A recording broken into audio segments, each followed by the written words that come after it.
안녕하세요 무하 여러분, 무하공간 오소장입니다. 저는 오늘 좀 오랜만에 30평형대 이런 프로젝트 현장에 나와 있는데요. 여기는 분양 면적이 34평형이고요. 그리고 계획 면적이 31평 정도 되는 국민평형대라 부를 만한 일반적인 평면과 일반적인 면적을 가지고 있는 그런 집입니다. 근데 제가 여기 왜 나오게 됐을까? 30평이라고 믿을 수 없을 만큼 굉장히 잘 정렬되어 있고 가족을 위한 기능들 그리고 이런 구조들이 잘 만들어져 있는 집이라서 현장에 나오게 됐습니다. 여기는 어떤 가족분들이 사시냐? 아드님 두 분이 학업 때문에 서울에서 주로 지내고 계시고 그리고 부모님은 이제 업무상 지방에 계신데 주말에 계속 왔다 갔다 하시면서 함께 지내실 거라고 해요. 그런데 이 프로젝트 자체가 4인 가족에게 아주 최적화되어 있는 굉장히 범용적인 그리고도 미학적으로 아름답고 기능적이고 구조적인 좋은 프로젝트인 것 같습니다. 그럼 제가 공간을 좀 옮겨서 구체적으로 설명을 드리도록 하겠습니다. 가시죠.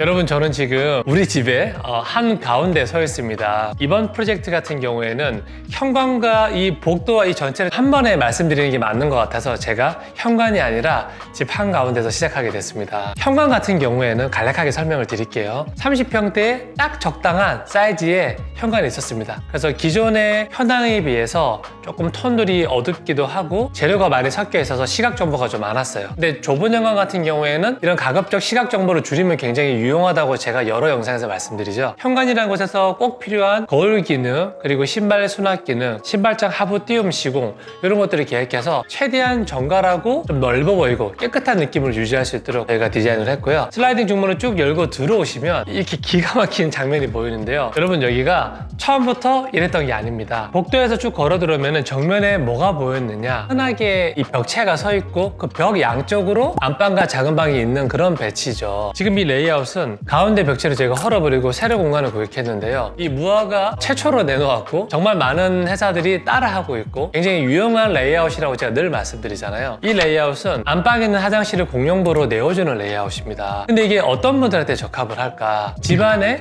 화장실 트래픽이 좀 심한데 특히 따님이 많으신 집들은 뭐 거의 공용부 화장실 하나면 지옥을 경험하게 되실 텐데, 이렇게 했을 때는 안방부 화장실도 외부 손님이라든지 우리 따님들이나 이런 분들이 공간을 충분히 편하게 프라이빗한 안방을 통과하지 않고도 사용할 수 있다. 이런 굉장히 큰 장점이 있는 레이아웃입니다. 전국에 이제 이런 레이아웃이 정말 많이 깔린 것 같은데 좋은 건 따라 하시면 됩니다. 이 레이아웃에 또 다른 엄청나게 큰 장점이 있습니다. 그게 바로 뭘까요? 바로 공간감입니다. 저 끝 벽에서부터 지금 저희가 확장을 해놓은 저기 화장대 있는 곳까지 이 거리가 9.8m가 나와요. 평형대가 뭐 40평대, 50평대, 60평대가 넘어가면은 실제로 집 안에서 굉장히 근사한 복도나 큰 개방감을 가질 수 있지만 사실 30평대에서는 이런 공간감이나 개방감을 가지기가 굉장히 힘들죠. 그래서 제가 이 레이아웃을 수년 전에 처음 스터디하고 레이아웃을 잡아나갈 때 이거는 30평대에서 볼 수 없는 정말 새로운 개방감을 가져올 수 있겠다. 저는 어쩌면 공간적으로 이런 제안들이 굉장히 유행을 타지 않는 진짜 하이엔드이지 않나 생각이 듭니다. 요즘 마감재 얘기를 너무 많이 해서 제가 드리는 말씀이에요. 그리고 이 복도 끝에 제가 또 뭘 만들어 드렸죠? 요거는 사실 우리 가족분들께서, 특히 우리 어머니께서 좀 갖고 싶다 하셔가지고 저희가 디자인을 해드렸는데, 양쪽의 벽체가 정갈하게 정렬이 되어 있고 이 사이로 복도가 쭉 들어가 있는데 이 끝에 뭐가 있죠? 아주 근사한 화장대가 있습니다. 들어왔을 때도 좀 새로운 느낌이 들 수 있도록 그렇게 설계를 해봤습니다. 호텔에 들어온 것 같은 느낌이 들지 않으시나요? 무화가 뭐 또 이런 거 하나 가지고 집을 만드는 자들이 아니잖아요. 주방과 거실에도 정말 재밌는 그리고 엄청난 비밀이 숨겨져 있습니다. 제가 자리를 옮겨서 구체적으로 설명을 드리겠습니다. 가시죠.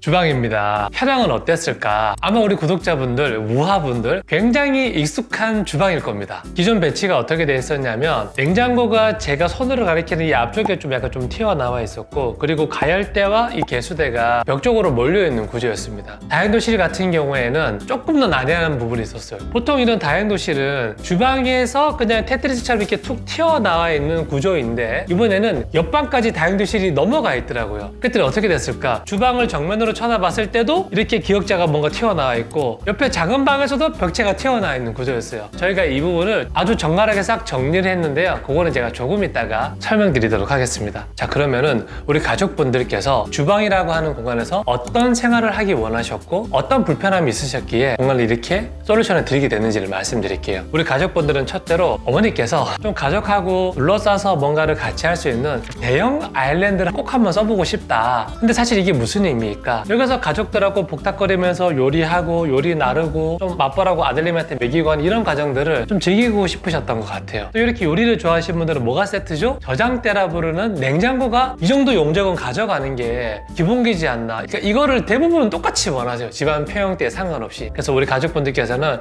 좀 시원한 개방감과 대형 아일랜드, 그리고 이 집에서 우리 가족들이 이야기를 만들어 나갔으면 좋겠다. 그럼 저희는 이런 것들을 어떻게 공간적으로 퍼즐을 잘 맞춰서 기능과 미학과 구조를 동시에 만들어 줄 수 있는지 제가 그거를 좀 풀이를 해드릴게요. 첫 번째 가장 큰 퍼즐은 뭐였냐? 바로 다용도실이었습니다. 근데 다용도실이 없어지면 세탁기가 갈 데가 없잖아요. 저희가 어떤 방법을 썼냐? 튀어나와 있는 저 다용도실을 확장을 하는데 세탁 공간이 딱 핏하게 있을 만한 사이즈로만 딱 줄였어요. 저희가 문을 폴딩도어로 딱 열면은 아주 예쁘게 이렇게 워시타워가 딱 들어가 있습니다. 두 번째는 기존에 이제 이 성께서 살고 계실 때는 제가 손으로 가리키는 앞쪽 부분에 좀 튀어나와 있는 큰 냉장고가 있었고 다용도실 저쪽 벽 앞에 또 냉장고를 놓고 쓰고 계셨어요. 냉장고가 좀 많이 필요하시다 하셔서 저희가 큰 볼륨이라 부르는 상부장 하부장을 이 벽 라인으로 전부 다 한쪽으로 기능 공간을 몰았습니다. 여러분 어떻게 보이세요? 굉장히 정렬되어 보이지 않나요? 그리고도 지금 상하부장과 그리고 지금 대형 아일랜드부터 수납도 충분하게 저희가 미리 계획을 해서 만들어 드렸습니다. 자, 그럼 뭐가 남았을까요? 대망의 아일랜드. 이 아일랜드 길이가 3,950 정도 나오는 굉장히 대형 아일랜드입니다. 근데 이게 사실 30평대에서 이런 걸 보기는 힘들죠. 아내분께서 로망이라고 말씀하셨던 좀 시원시원한 주방과 워크탑이라고 그러죠. 저희는 이런 작업할 수 있는 공간이 들어가 있는, 또 가족하고 소통할 수 있는 아주 멋진 주방이 생겼다고 그렇게 생각합니다. 이렇게 실생활에 어떤 수납이 되고 어떤 동선을 가지며 또 여기에 공간적으로 어떤 개방감을 가지며 쳐다봤을 때 미학적으로도 아름다운가, 이 어려운 퍼즐들을 맞춰 나가는 게 저는 전문가의 자세라고 생각합니다. 제가 이 말씀을 왜 드렸냐? 바로 창 밑에 하부장이 하나 만들어져 있죠. 저 하부장이 깊이가 500 정도 됩니다. 저기에 문을 이제 딱 열어보면 어떤 기능이 들어가 있느냐? 분리수거함이 정말 예쁘게 이렇게 딱 들어가 있습니다. 제가 다용도실을 축소시켰다 말씀드렸죠. 근데 보통 우리 분리수거 어디서 할까요? 다용도실에서 많이 합니다. 이런 것까지 고려해서 저희가 다용도실에서 필요한 필수 기능들을 하부장으로 넣어드린 거죠. 그리고 제가 엔지니어적인 팁을 드릴게요. 확장을 한다는 의미는 이 외부 공간과 내부 공간 사이에 있는 발코니나 다용도실 같은 이 중위 공간들을 내부 공간으로 편입시킨다는 의미예요. 그럼 내부 공간으로 편입시키려면 뭐가 확보가 돼야 될까? 첫 번째도 두 번째도 제일 중요한 단열이 확보가 돼야 됩니다. 단열이 확보가 되고, 그리고 다용도실에 뭐가 들어가 있죠? 세탁 기능이 들어가 있죠. 이게 어떤 위험성이 있을까? 물이 오버플로우 할 수 있는 그런 위험성도 가지고 있겠죠. 저희가 기존의 다용도실이 슬라브가 좀 다운되어 있는 것들을 활용을 해서 되게 자그마지만 단열과 그리고 이 방수와 그리고 타일까지 다 마감하고 배수구까지 확보를 다 해서 혹시 세탁기가 오버플로우를 하더라도 물이 내실로 넘치지 않도록 그렇게 만들어 놨습니다. 확장을 했지만은 본연의 기능을 잘 가지고 있는 저는 좋은 디테일이라고 생각합니다. 여러분들 댓글에 아마 또 많이 물어보실 것 같아서 저희가 이제 이렇게 바이블 같은 표본이 되는 이런 레이아웃들은 치수를 좀 알려드릴게요. 주방 벽에서부터 하부장까지의 끝 라인이 720 정도 됩니다. 그리고 제가 서 있는 이 동선 1000이에요. 그리고 이 아일랜드의 이 깊이는 얼마냐? 950입니다. 이 아일랜드 끝선에서 뒷벽까지가 얼마냐? 또 950이에요. 지금 제가 말씀드렸던 이 치수는 따라 하셔도 됩니다. 믿으셔도 돼요. 제가 섰을 때 전혀 부족함 없이 개방감을 느끼면서도 이 비율들이 딱딱 맞아요. 아일랜드 끝선과 뒷벽과의 거리가 지금 제가 950이라 말씀드렸죠. 우리 업계에 계시는 분들 포함해서 950, 900이면 이게 뒤에 걸어가는데 불편하지 않아? 하시는데 안 불편해요. 950이면 한 사람 앉아있어도 뒤로 지나갈 때 불편하지 않아요. 왜냐? 아일랜드가 지금 천장까지 올라가 있는 게 아니고 이렇게 상부가 비어져 있죠. 뒷벽은 일자로 서서 나를 딱 이렇게 밀고 서 있지만 내 앞쪽에 기물이 상부가 비어져 있을 때는 950이라는 숫자도 충분히 공간적으로 답답하지 않다고 느낍니다. 그래서 이 치수는 믿고 한번 사용해 보셔도 좋겠습니다. 좀 끝난 게 아니죠. 이 주방 싱크대 옆면이 좀 보이는 게 불편한 부분도 있고, 물론 이거 말고도 많은 솔루션들이 있긴 해요. 근데 우리는 이 벽을 딱 세워서 개방감 있게 가운데를 좀 파가지고 위로 딱 끼워놨습니다. 여러분, 이런 것들이 되게 별거 아닌 것 같죠? 지내보시면 이런 것들이 굉장히 시각적 재미를 많이 줍니다. 이 디자인 형태 어휘가 다른 곳에서 또 반복되어 있습니다. 이 주방하고 거실 관계가 굉장히 중요하다고 말씀드리고, 아까 이 복도에 아주 시원한 공간감도 있지만 또 이 주방과 거실, 제가 바라보는 이 관계가 굉장히 시원합니다. 어떻게 적용을 했고 무엇을 만들었는지 제가 거실로 가서 설명을 드리도록 하겠습니다. 가시죠.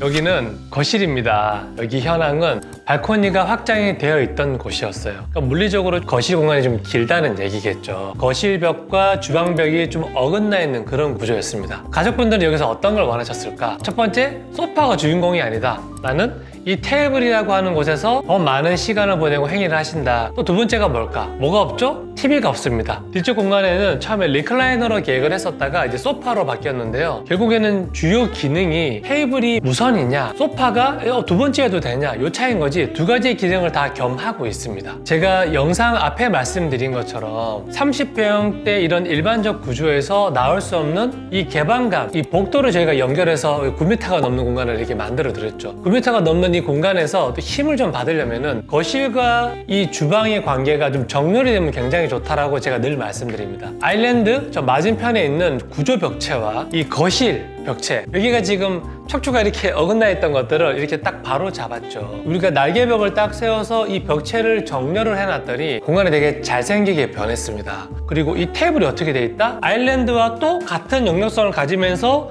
테이블이 들어와 있죠. 여러분, 이거 조그매 보이죠? 아닙니다. 확장되는 테이블이에요. 그러면 이 집에서 거실 공간과 주방 공간이 이렇게 공간이 정렬되면서 굉장히 방향성을 가지게 되고, 그리고 아일랜드와 테이블이 또 같은 라인에 있으면서 훨씬 더 큰 공간감을 가지게 되는 거죠. 근데 저희가 뭘 만들었죠? 현관에서 들어왔을 때 X축, Y축을 동시에 만들어놨어요. 저는 이 공간감은 30평대에서 느낄 수 없다고 저는 솔직히 생각합니다. 여러분들 이거는 좀 참고하셔서 따라하셔도 절대 손해 안 보실 것 같습니다. 다시 이제 좀 흥분을 가라앉히고, 테이블이 들어왔다 보니 그럼 뭐가 필요할까? 주변에 약간의 홈바 기능과 이런 서재 기능과 디스플레이 할 수 있고 소가전을 올려놓을 수 있는 이 기능들이 동반되면 굉장히 효용이 높아지겠죠. 그래서 저희가 이 높이값을 얼마로 했다? 집에서 제작되는 물건 중에 우리 아일랜드가 가장 높은 친구인데, 이 친구보다 높은 값이 들어오면은 약간 바지 명치까지 끌어올리는 것처럼 이상하다. 아드님들이, 그리고 또 우리 부모님들이 자주 보시는 책들 같은 것들을 여기에 꽂아 놓을 수도 있겠죠. 그리고 반대편에는 이 낮은 장을 저희가 좀 추천을 드렸어요. 공간이 이렇게 양쪽이 같은 밸런스를 올려놓은 것도 괜찮지만 한쪽은 좀 낮게 만들어서 상부에 좀 큰 그림 같은 거를 거셔도 되고, 좀 키 큰 친구들이 들어와도 리드미컬하게 공간이 굉장히 좀 재밌다. 우리 가족분들은 TV를 보지 않으시지만 이렇게 낮은 장을 제안했던 이유도 TV를 볼 수도 있잖아요. 나중에 뒤쪽에 이런 TV에 필요한 전기 회선이나 인터넷선들이 다 살아있고요. 그리고 여기에 TV를 상단에 올리게 되면은 식탁 맞은편에서 앉아서 볼 수도 있겠죠. 뒤에 또 소파 공간이 있습니다. TV 각도 조절 타입을 사게 되면은 앉아서도 볼 수 있겠죠. 그리고 저희 집 같은 경우는 제가 TV를 보지 않는데 이번에 LG전자에 스탠바이미 TV를 하나 샀어요. 근데 이걸 샀던 이유가 저희 부부는 잘 보지 않지만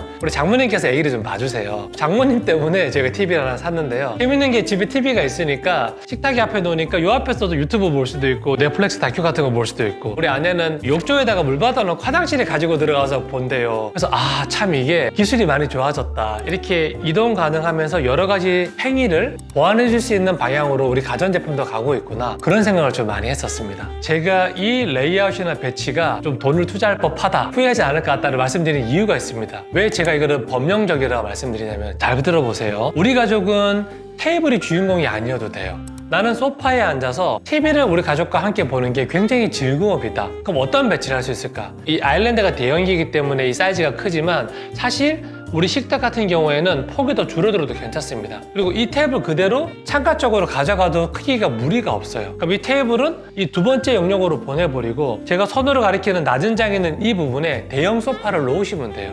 자, 그 맞은편에 뭐가 있죠? 기존의 축을 살리기 위한 날개벽은 살려놓자고요, 우리. 이 제작 가구만 바의 기능을 취하고 있는 형태가 아니라 얘를 낮춰보자고요. 어디까지 낮추냐? TV장 높이까지. 그 위에 뭐 달까요? TV를 걸면 되겠죠. 자, 그럼 책장도 그대로 와도 됩니다. 책장이 더 길어지겠죠. 소파와 TV를 주로 선호하시고 여기서 시간을 보내시는 분들은 이 배치를 그대로 가져가고 식탁 공간만 창가 쪽으로 가로로 돌려서 놔도 된다. 여러분, 여기 뭐가 있죠? 에어컨에 들어가죠. 그리고 이런 또 자그마한 날개벽들이 있잖아요.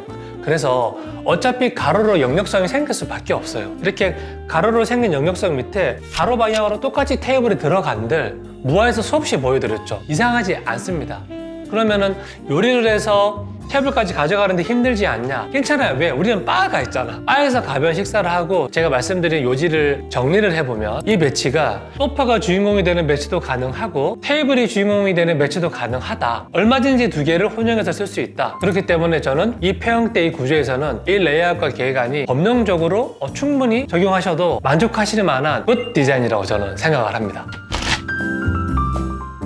여러분, 어떻게 보셨나요? 무화공간이 생각하는 가장 좋은 디자인, 가장 좋은 집은 우리 가족을 편리하게 만드는 기능, 지속성을 위한 구조, 그리고 이 기능과 구조에서 출발한 미학이 어우러졌을 때 저는 가장 본질의 디자인, 굿 디자인이라고 생각합니다. 여러분, 이게 끝이 아니에요. 여기에 반드시 사람이 들어가야 돼요. 우리 가족분들이 여기에 모델처럼 옷을 입고 그냥 멋있게 서 있다는 의미가 아닙니다. 사람이 들어온다고 하는 거는 우리 가족들의 생활이 이 집에 입혀진다는 얘기예요. 생활이 쌓여간다는 얘기란 말입니다. 잡다한 것들, 차키부터 뭐 노트부터 앨범부터 뭐 먹다 남은 과자 봉지부터 이런 것들이 좀 러프하게 좀 이렇게 집 안에 올라타야 비로소 그때 저는 그 집이 우리 가족다운 집이라고 늘 생각을 합니다. 그러면 저는 다음번에 우리 가족을 닮은 나다운 공간으로 다시 찾아뵙겠습니다.